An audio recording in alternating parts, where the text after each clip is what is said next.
I'm Dr. Akeranda Smith.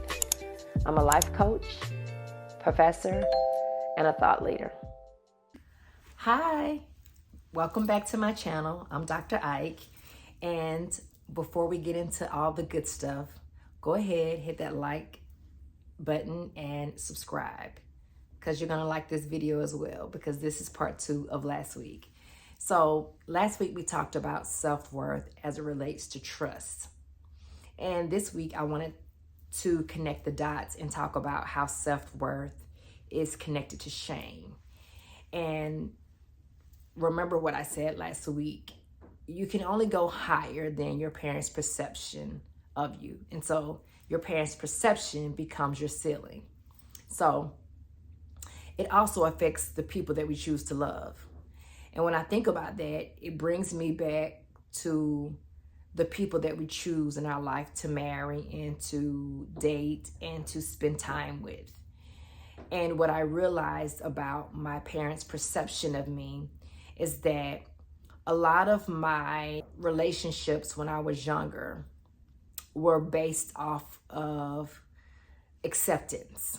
And I felt that a lot of my friends, or people that I thought were my friends, that are no longer in my life, but were only in my life because of what I could do for them.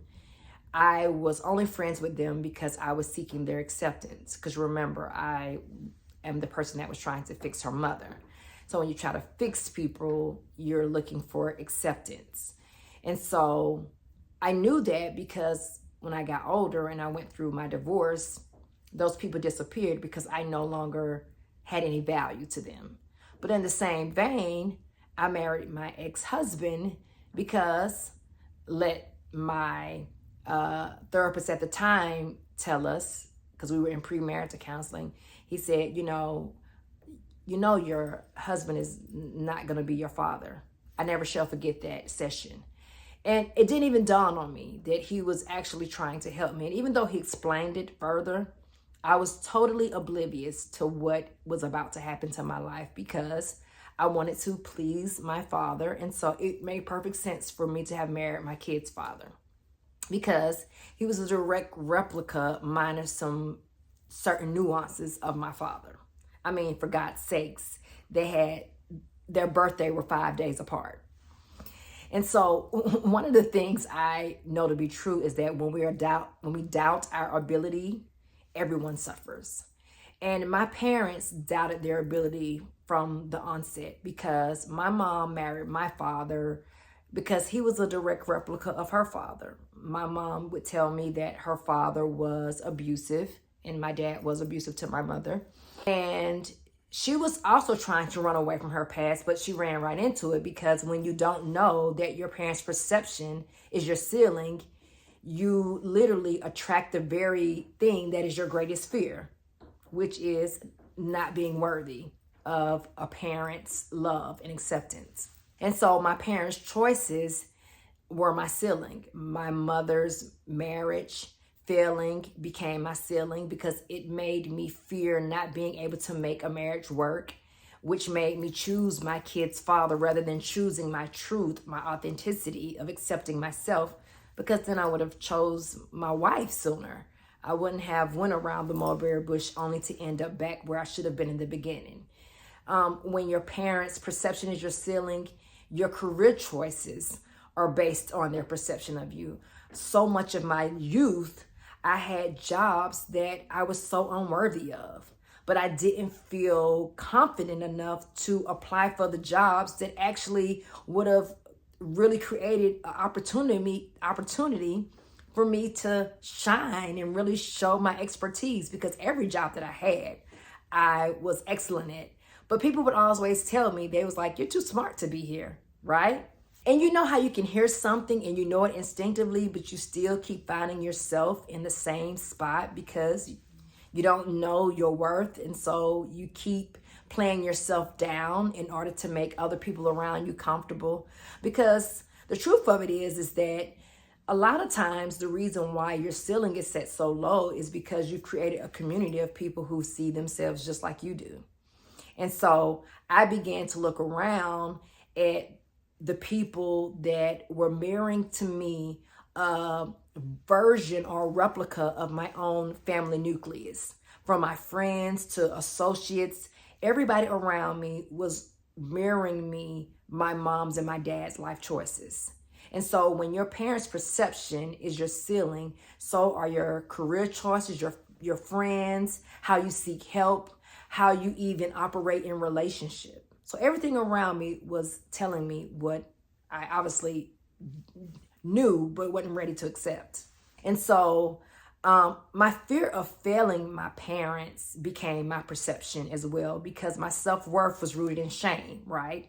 So you see how I'm connecting these dots. So when shame is a variation or another pillar of self-worth, not only do you not trust yourself, but you now have a fear around the perception that you've set as your ceiling, unbeknownst to you, because of how your families perceive themselves, which is a part of your perception. It's an extension. And so I'll never shall forget when my mom was younger, she made a decision to go to Detroit. This was when she was a youth.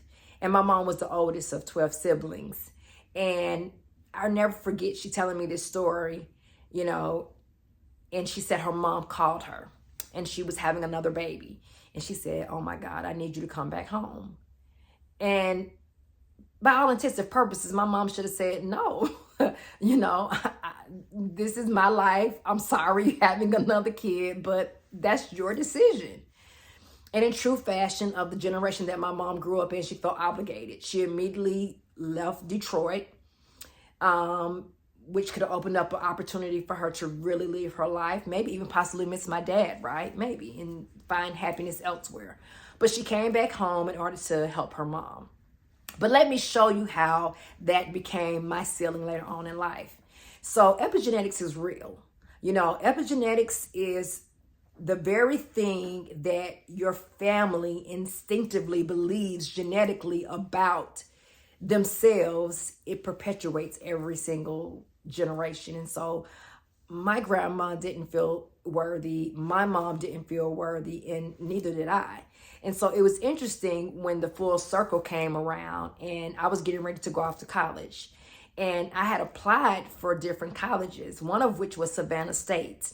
I didn't hear back from it. So I ended up going to a community college because Savannah State was a college I really wanted to go to.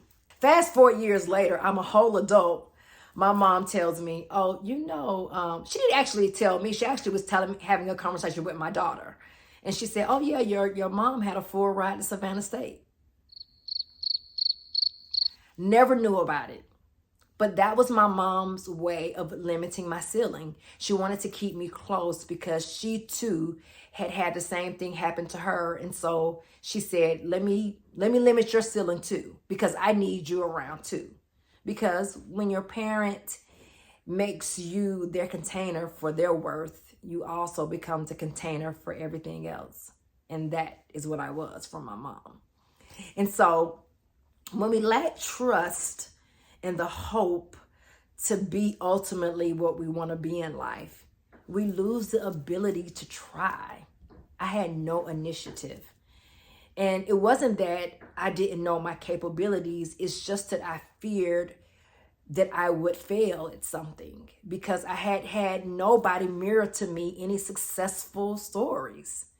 And so what I've learned over years of just doing my work is that when your parents' perception of you is low, you have to remove the ceiling.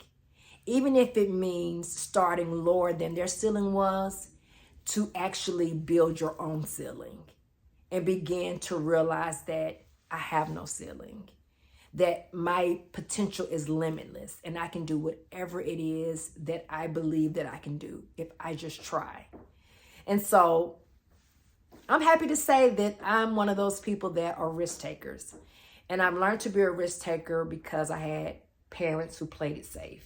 And even though they took minor risks that ultimately helped me have a better life and them have a better life than their parents, they still limited the things that they could have really improved on in life. So, of course, thank you for watching. And If you enjoyed this message, let me know and I'll do a part 3.